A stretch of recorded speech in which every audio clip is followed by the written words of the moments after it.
Вітаю вас, шановні телеглядачі. Зараз в ефірі телеканалу «Еспресо» програма «Студія Захід». Аналізувати будемо ключові, основні події не лише цього тижня. Нашими експертами сьогодні працюватимуть Марк Фейгін, колишній депутат Держдуми, діяч російської опозиції, відомий відеоблогер, та Меттью Брайза, колишній радник державного секретаря Сполучених Штатів, екс-директор зі справ Європи та Євразії у Раді нацбезпеки США.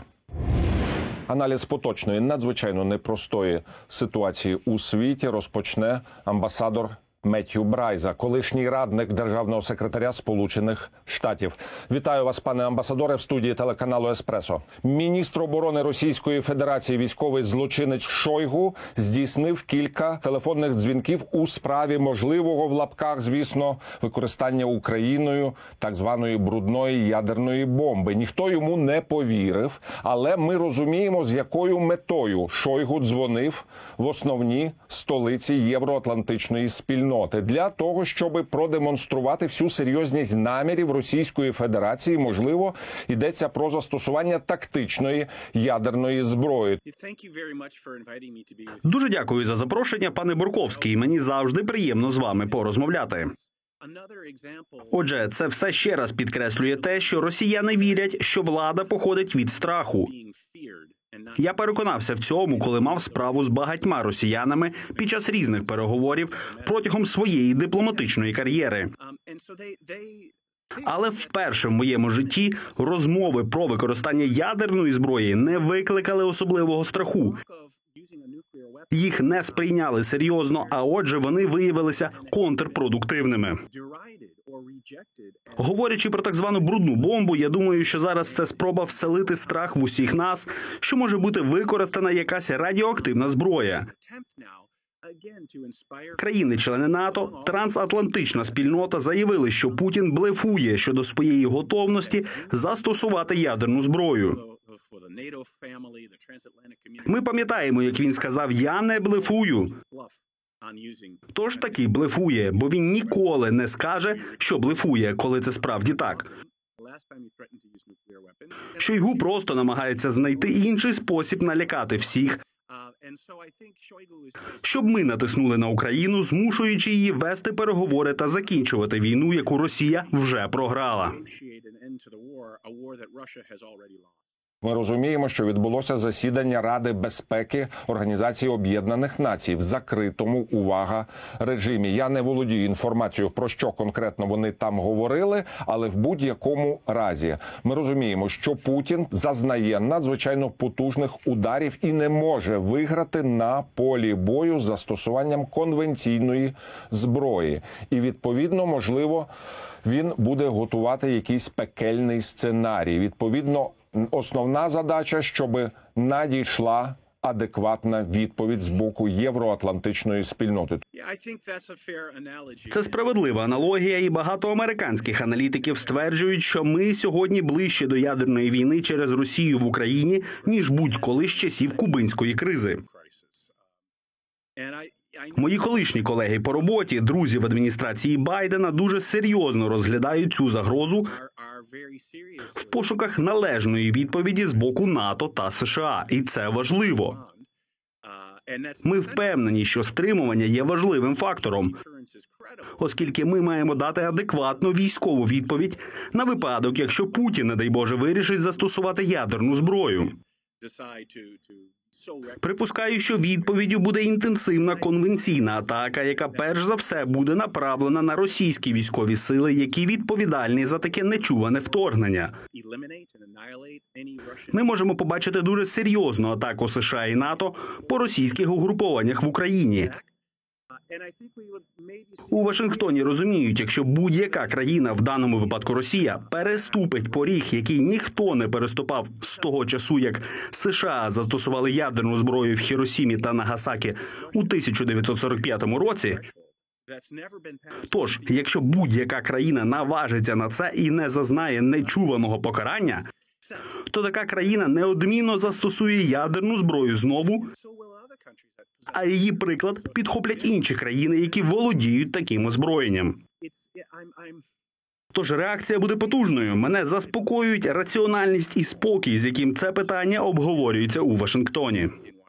Тобто, наскільки ми розуміємо, Путін хоче залишити за собою окуповані території України і після того починати великий торг. І радше всього подібний сценарій може початись реалізовуватись навесні наступного року. Тому що перед тим Путін хоче вчинити черговий акт, величезний геноцидальний акт проти українського населення. Свого часу більшовики організували в Україні Голодомор. Зараз Путін може намагатись організувати Холодомор. Так вони просто знищують нашу енергетичну структуру. Очевидно, що план Путіна постійно змінюється. Спочатку його план полягав у тому, щоб змінити владу у Києві. Блискавично, з малими втратами захопити місто, а потім включити Україну до складу Росії. Усі його висловлювання про те, що розширення НАТО становить загрозу для Росії, були лише для того, щоб заплутати нас і послабити нашу рішучість, чинити опір і допомагати Україні. Цей план провалився, ми це знаємо, завдяки дивовижній боротьбі українського народу, а також через відсутність у росіян належної підготовки чи їхні неправильні плани. Зрештою, Путін почав бомбардувати українські війська та міста артилерією великої дальності. Тоді США передали Україні «Хаймарс» – артилерійські далекобійні системи, які могли знищувати російські установки. Тож тоді і він змінив свій план. Зараз у нього немає іншої тактики. Він не може перемогти на полі бою, тому все, на що він здатен, це лякати нас загрозою ядерного нападу та знищенням України, завдаючи якомога більшого болю у сподіванні, що врешті-решт український народ здасться і скаже «Ми замерзаємо, з нас досить, давайте окуповуйте нас». Цього ніколи не буде. Якщо говорити про повітряне бомбардування, наприклад, про руйнування міст і спроби знищити волю нації, будь-то напади нацистської Німеччини на Великобританію чи атаки росіян на місто Грозний, то подібні удари по мирному населенню лише зміцнюють рішучість громадян давати відсіч. І це саме те, що ми спостерігаємо в Україні. Я молюся за своїх друзів, братів і сестер в Україні кожного дня. Ця зима буде дуже важкою, і все ж вона не буде аж такою жахливою, а ви, українці, будете боротися тільки сильніше та завзятіше.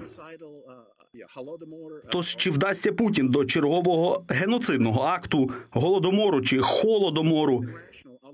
Я так не думаю, адже він завжди раціоналізував свої цілі. Його мета – відновити відчуття величі Росії, відновити Новоросію, тобто включити українські землі до складу Росії. Якщо ж він вб'є всіх людей в Україні, то не буде сенсу повертати ці землі до Росії. Якщо він спробує зруйнувати весь світ ядерною атакою, він назавжди увійде в історію, якщо якась історія взагалі залишиться. Як божевільна людина, яка намагалася покінчити з усім світом. Це в його плани не входить. Я не психіатр, як і ви, але, здається, він весь час поводиться раціонально і не є божевільним. Хоча в цьому бажанні відновити Новоросію є певна світоглядна складова. Так, пане амбасадоре, погоджуюсь з вами, але тут ключове питання буде в готовності президента Джозефа Байдена увійти у світову історію, увійти в історію Сполучених Штатів і всього світу, подібно до того, як увійшов президент Вудро Вільсон, який озвучив 14 пунктів. Весь світ пристав на подібні вимоги. Так і зараз ми бачимо також вузловий, переломний момент в історії світу і питання, наскільки буде готовий президент Джозеф Байден зараз жорстко і чітко виступити, тому що ми були здивовані, коли прочитали так званий лист від сенаторів американських, від якого потім вони відхрещувалися, але все одно ми розуміємо, що Америка зараз переживає парламентські вибори. До них лишилося не так багато часу і з'являється дедалі більше доволі дивних, якщо не сказати більше, заяв з боку тих чи інших американських політиків. Байден надзвичайно сильно підтримує Україну, і його підтримка не зміниться і надалі.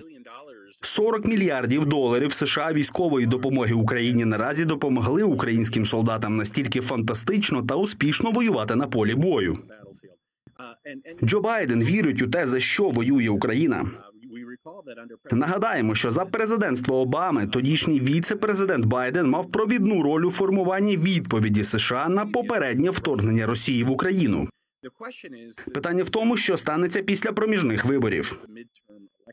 Пітер Маккарті вирішив вести політичну боротьбу з президентом Байденом у демократичній партії на всіх можливих фронтах, включаючи економіку.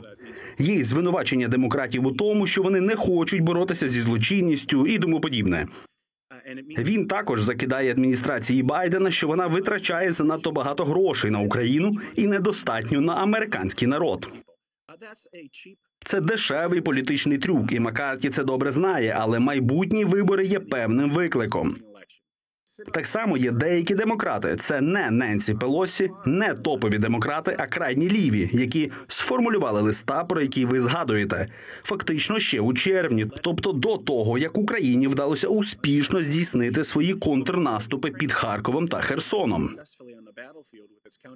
Важливо, що як тільки цей лист був оприлюднений, його засудило керівництво демократичної партії та відкликало.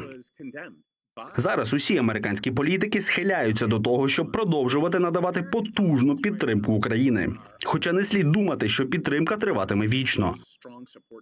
Вона буде справді відчутною до того часу, поки Україна буде продовжувати досягати успіхів на полі бою. І це підтверджується тим, що Україна використовує всю цю допомогу, аби наблизити свою перемогу. Колись прийде час і для переговорів. Україна не готова до подібного моменту, адже наразі відвоює власні території. У березні, коли Україна була готова до переговорів, Путін не хотів припиняти захоплення українських територій і зрештою програв. А тепер вже він хоче вести переговори. Тут насправді важлива не політика США, а перемога Збройних сил України та всього українського суспільства. Всіх його волонтерів, які у мільйони різних способів роблять свій внесок у цю війну. Запевняю вас, що підтримка США триватиме. Так, але з другого боку ми розуміємо, що Путін не дарма піднімає ставки до небес. Він погрожує термоядерною катастрофою. І ми розуміємо, з якою метою. Одна з цілей – це американська суспільна думка. Так, і ми розуміємо, що ситуація в Сполучених Штатах після виборів може дещо змінитися. Цілком погоджуюсь. Путін хоче вести переговори зараз лише для того, щоб призупинити бойові дії, адже він програє. Але потім він підготується, дочекається, коли світовий інтерес до України впаде і знову продовжить війну. Я думаю, що це його мета. Йому не потрібні справжні переговори, які могли б вирішити конфлікт. Він просто хоче призупинити битву, яку програє, бо йому потрібен час, аби перегрупуватись. Повертаючись до вашого запитання, я думаю, що буде передано більше систем «Хаймерс», і адміністрація Байдена вже про це заявила. І як ми вже говорили раніше, «Хаймерси» змусили Росію змінити свою тактику і зменшити артилерійські удари по позиціям українських військових і по містам. Зараз вони на це більше не здатні. Вони використовують безпілотники та ракети, такі як С-300, які були перепрофільовані для ударів по наземним цілям, тому що у Росії закінчуються високоточні ракети, і через санкції вона не може виготовляти нові. Що зараз дійсно важливо, так це те, що США збираються найближчим часом передати Україні системи протиповітряної оборони. Зокрема, йдеться про цілу нову серію ракетних комплексів, які допоможуть збивати російські ракети та безпілотники у небі. До речі, Україна це дуже вправно робить, адже ви знищуєте близько половини російських ракет, які були спрямовані на українські цілі, на цивільні цілі. Російські атаки є військовим злочином і могли б завдати величезної шкоди. Ми повинні доносити до американської громадськості всю цю жорстокість Путіна, щоб його постійно показували по телебаченню США. Це сприятиме посиленню подальшої підтримки обох політичних партій – демократів, республіканців, а також незалежних виборців США. Навіть якщо політики думають, що вони можуть покращити свій рейтинг, нападаючи на Байдена через надто велику допомогу Україні, я не думаю, що така точка зору має шанси на життя, доки Україна продовжує успішно діяти на полі бою і поки Путін продовжує втілювати свої жорсткі наміри, які є військовими злочинами. Що буде після проміжних виборів у листопаді? Ніхто не знає, що республіканцям вдасться відвоювати: одну палату нашого конгресу, дві палати чи, зрештою, жодної.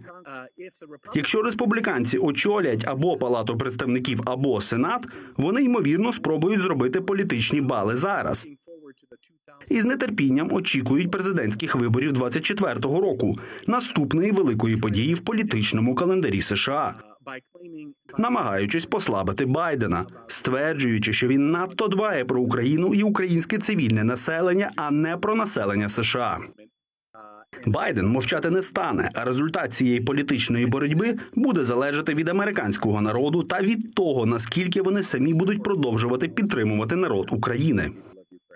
Як в теперішній ситуації може повести себе Пекін? Ми розуміємо, що Сі Цзіньпін змінив баланс влади у Китаї. А це означає не просто те, що він вирішив побути до кінця свого життя новим китайським лідером. Можливо, він і не перетвориться в Мао Цзедуна. Це не важливо. Ми розуміємо, що він зламав певний комплекс рівноваг, так, який встановлювався ще Ден Сяопіном. І ми розуміємо, що світова спільнота також відреагує на це. Зокрема, йдеться про економіку і про стрімке падіння юаню. Але в даному випадку найбільше мене цікавить, як Пекін зараз і оновлений на посаді Сі Цзіньпін поведеться в ситуації російсько-української війни. Чи нарешті Китай скаже своє чітке слово, чи він буде і надалі заплющувати очі на путінські злочини? Із зустрічі в Узбекистані, яка відбулася кілька тижнів тому, стало зрозуміло, що ані Сі Цзіньпінь, ані Моді не збираються надавати підтримку Росії у її війні з Україною. Вони фактично ясно дали зрозуміти, що не схвалюють того, що робить Росія. І якби Путін застосував ядерну зброю, ви б побачили конкретний спротив Китаю. Між Росією та Китаєм у Центральній Азії зростає напруга. Китай не втрутився та не допоміг Росії із східно-західним транзитом в рамках ініціативи «Один пояс, один шлях». А решта країн світу вирішили не використовувати транзит і маршрути через Росію.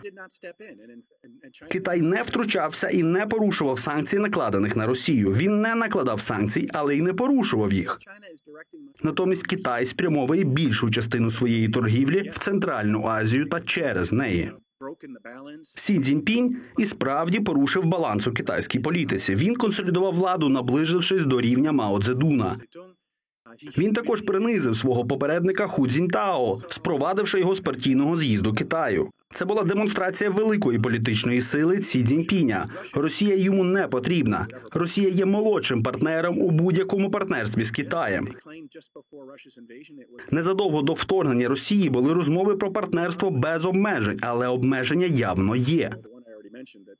Найбільш очевидним є те, що Китай не порушує накладених на Росію санкцій.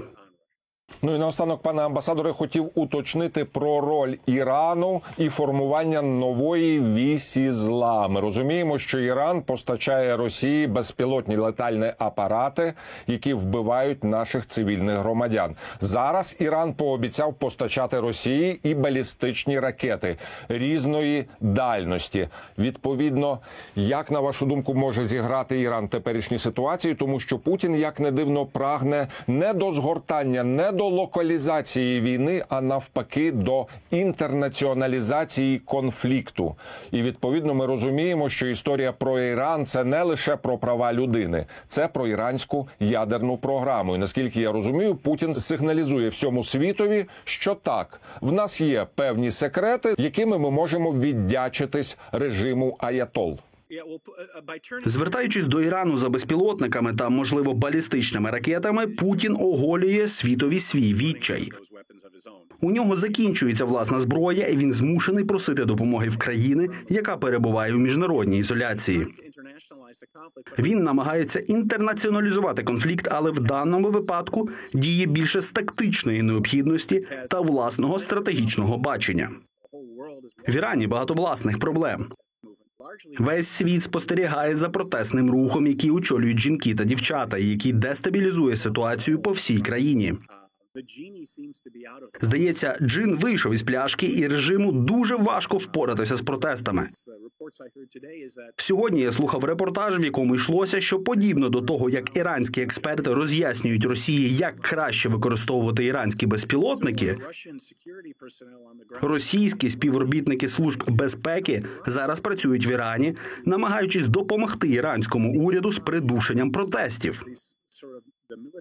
Я думаю, що якщо Іран продовжить військову підтримку Росії, але якщо він надасть Росії балістичні ракети, тоді ми побачимо не тільки значно жорсткіші санкції, повторно запроваджені США, але також і Європою. Крім того, ми побачимо, як зміниться полеміка, яка триває у Вашингтоні з того часу, як Барак Обама не підтримав зелену революцію в Ірані понад 10 років тому. Тож гадаю, що Вашингтон підтримує протестувальників, надаючи їм активну допомогу із ймовірною метою дестабілізації Ірану. Отже, Іран таки має обмеження щодо того, наскільки далеко він може заходити в свої позиції проти України, підтримуючи Росію. Дуже вам дякую, пане амбасадоре, за цю надзвичайно продуктивну і відверту розмову в ефірі телеканалу «Еспресо». А нашим телеглядачам хочу нагадати, що зараз для них працював колишній радник державного секретаря Сполучених Штатів, колишній директор зі справ Європи та Євразії у Раді нацбезпеки США Меттью Брайза. Це завжди честь і задоволення працювати з вами. Щиро дякую. Слава Україні! Героям слава!